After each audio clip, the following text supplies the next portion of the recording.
Hey guys, this is Rahil back with another video on cypherrig.com, and this video is all about bindings and interpolation in Angular 2. Before we move on to the bindings, let's have a look what are interpolations. As you guys would be already aware if you have ever worked on Angular 1, interpolation is a way of displaying data from the controller and in this case from the class component class onto your template. So I'll just quickly brush it up for you in this video. If you see over here, we have a property as title in a root component in app.component.ts. Welcome to Sci-Fi app.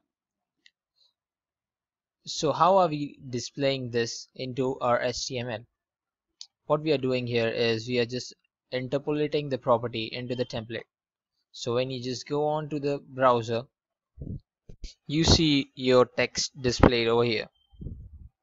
So this is one way of displaying data into your Angular application. The other way is by using the property binding.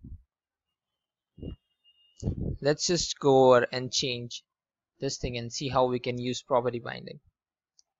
In Angular 2, for property binding, you use square brackets, and inside you mention the property to which you want to bind your expression. So this time we're going to do with inner HTML, and the expression would be title. So this should do the same thing that our interpolation was doing it for us. Here you go. Welcome to Sci-Fi app. Another way of binding in Angular 2 is instead of the square brackets, you can simply go ahead and write bind on hyphen the property name. Just hop over to C, the same result again. There's one more way. You can just skip the on, just put it bind inner HTML, and this should do the same thing for you. One thing to remember, guys, properties change based on your HTML element. So for example, on an image img element, you can bind on the source property, or on a button element, you can bind on the disabled property, and so on. So another thing, property bindings are moved from the class to the view. So for example, the value your expression takes up in the class would be reflected into the view and not vice versa, and hence it is only one way, from the class to the view.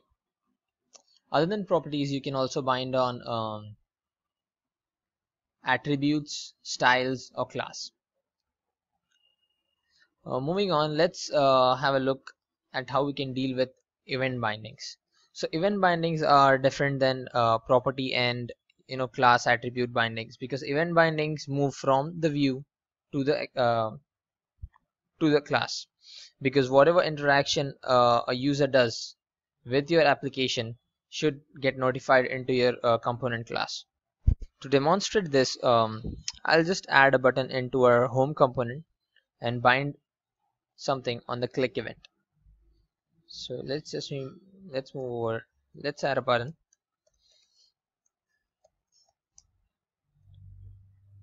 and we'll call it submit, or let's say hi.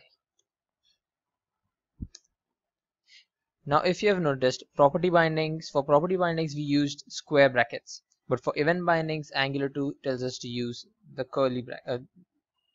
the round brackets.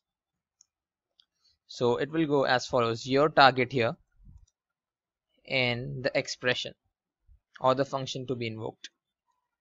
So in our case, we're going to be binding on the click event, and we'll call our function as say hi. Let's just go ahead and create a say hi method for our home component.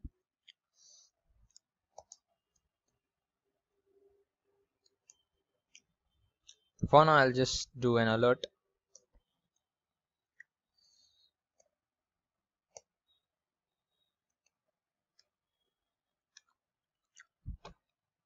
This should be enough. Let's go ahead and check it out. So here we have a button, and on click it says hi. The other way to bind your events, like we had in the case of properties, is that instead of your parentheses, you can just do on click. So this should yield the same result for us.